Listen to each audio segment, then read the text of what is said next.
So have you ever wondered how a digital creator actually manages to sell a book of ideas today? I mean, especially right now, when we all know artificial intelligence can generate literally a million ideas for absolutely free in about 10 seconds. It is absolutely one of the biggest hurdles in modern Taswika or book marketing. How on earth do you convince someone to actually pull out their credit card for information that feels completely ubiquitous? Well, today we're going to tear down a masterclass in exactly how this is done. For this explainer, we're going to look closely at a product called AI Startup System, 1,000 Ideas plus Validation plus MVP Roadmaps by Omar, Abbas, Radm. We're using this as our live case study to really unpack the genius of modern digital product positioning. All right, let's just dive right into it. Here's our roadmap for the explainer today. First, selling books in the AI era. Second, positioning, book versus system. Third, structuring content for value. Fourth, beating the ChatGPT objection. Fifth, targeting the right audience. And finally, the final marketing verdict. Okay, Section 1, Selling Books in the AI Era. Let's set the stage a bit. The primary challenge for any digital creator right now is simply standing out in a highly saturated, totally commoditized digital market. If you're selling text on a screen, you really have to prove why your text is worth buying when the entire internet is just overflowing with free content. And to do that, well, physical weight matters, even digitally. We're talking about an asset that isn't just some flimsy little PDF pamphlet. It spans 958 pages. It comes in at a massive 24.5 megabytes. By highlighting the sheer scale and length of the book, the author establishes this immense sense of physical weight and effort in a purely digital format. It immediately signals to the buyer, hey, I've done a massive amount of heavy lifting here, so you don't have to. And all that heavy lifting is tied directly to the price point. The product is listed at $20 and up. So the $20 question literally becomes, how does the author actually convince buyers to part with their hard-earned cash for startup ideas when we just established that raw ideas are free today? The answer lies entirely in how the product is framed to the consumer. Which brings us perfectly to Section 2, Positioning, Book versus System. Look, the success of this product pivots completely on perception.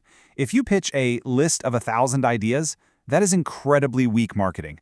A list is just a commodity. It's overwhelming, and honestly, it just sounds like a ton of homework. But a structured execution system? Now that is strong, high-converting marketing. The source material explicitly points out that this book is not positioned as a mere database. It's positioned as a system, complete with validation frameworks and minimum viable product roadmaps. That totally transforms it from a cheap commodity into a high-value toolkit. There's a quote from the source analysis that really nails this value proposition perfectly. It says it compresses weeks or months of startup ideation into a structured decision system that reduces uncertainty for builders. So the absolute crucial point to take away here is that the true value being marketed isn't just the sheer quantity of those 1,000 ideas. You're buying time. You're buying risk reduction. The author is brilliantly marketing the compression of time and the complete elimination of that anxiety that always comes with starting a new business. All right, Section 3, Structuring Content for Value. Now, it's one thing to just say you have a system, right? But how do you actually prove it? The author does this by turning the internal architecture of the book into a powerful marketing tool itself. The table of contents isn't just for navigation. It's literally a sales pitch. These 1,000 ideas are broken down into 10 distinct industry categories. We're talking SaaS tools, e-commerce, healthcare, finance, all the way to local business solutions. By categorizing the ideas this way, the massive, intimidating scale of 958 pages suddenly becomes highly digestible. And more importantly, it allows the author to appeal to incredibly specific niche buyer segments. Like a real estate professional might buy the entire book just to read that one specific section. Zooming in even closer on that structure, each of the 1,000 ideas essentially acts as a mini business blueprint. They don't just say, hey, go build a fitness app. No, they define the exact problem and solution, which gives the founder market clarity.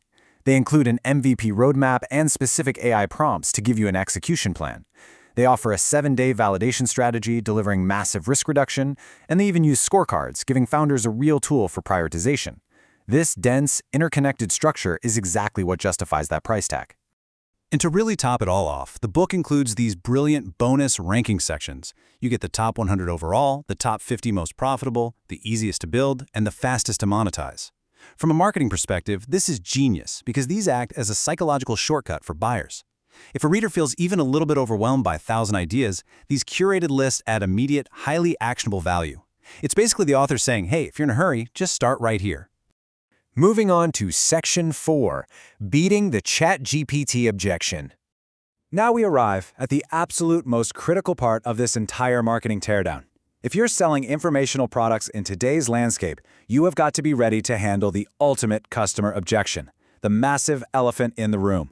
Why not just use ChatGPT?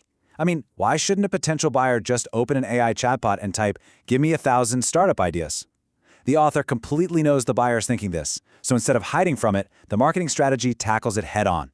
Here is the specific defense mechanism used, and it's so smart. The marketing highlights the structural and organizational limitations of raw AI outputs when you compare them to a truly curated system. Because, while ChatGPT can absolutely spit out raw ideas, it cannot effectively rank execution feasibility. It cannot provide deeply structured, interconnected validation frameworks. It definitely doesn't offer a consistent scoring system across 1,000 different ideas, nor does it neatly organize them across 10 industries at scale with per-idea execution roadmaps. The marketing is effectively telling you, sure, go ahead and use AI to build the idea, but buy this book so you know exactly which idea to build and how to sequence it. Okay, Section 5. Targeting the right audience. Look, even the absolute best positioning won't work if you're just shouting into the void. Precise audience alignment is what ensures this marketing actually converts into hard sales. The target audience here is highly specific. Solo founders, indie hackers, software developers, AI builders, startup enthusiasts, and product designers exploring microsauce. The author isn't trying to sell this to enterprise CEOs or generic college business students. It is engineered to resonate perfectly with this specific demographic, even down to including a solo founder score and a build difficulty score for every single idea. When a solo developer sees that, they immediately think, wow, this was literally made specifically for me. Which brings us to Section 6, the final marketing verdict. Let's summarize all this by looking at the product objectively. A huge key to learning from this masterclass is balancing the hype with reality, because that's how you maintain credibility. So we have incredible strengths here, right? A strong execution focus, highly practical validation frameworks, and deep categorized coverage. But we also have to acknowledge the inevitable limitations of a massive 1,000 idea book. Due to the sheer scale, there's naturally going to be some overlap between concepts. Also, suggested AI tech stacks might become rapidly outdated just because of how fast the industry moves. And of course, revenue projections, those are always estimates, never guarantees. But here's the secret. Acknowledging these limitations actually makes the marketing stronger because it builds genuine trust with a highly technical and usually very skeptical audience. So the crucial takeaway is understanding the real progression of value that makes this product actually work. Step 1, yes, it starts as an idea database. But Step 2 is where it elevates into an execution framework. And Step 3 finalizes it as a comprehensive decision-making system for founders. That exact progression is exactly why someone will gladly pay $20 for something they initially thought they could just get for free. And that brings us to the end of our explainer today. I want to leave you with a really provocative question to apply to your own digital products or your own Taswika Kitab strategies. Are you just selling a list of ideas, or are you actually selling an execution system? Really think about how you're packaging your knowledge right now, because in the AI era, structure, clarity, and execution are the true commodities that people are actually willing to pay for. Thanks so much for joining me on this deep dive. Take this strategy, apply it to your own work, and go start building.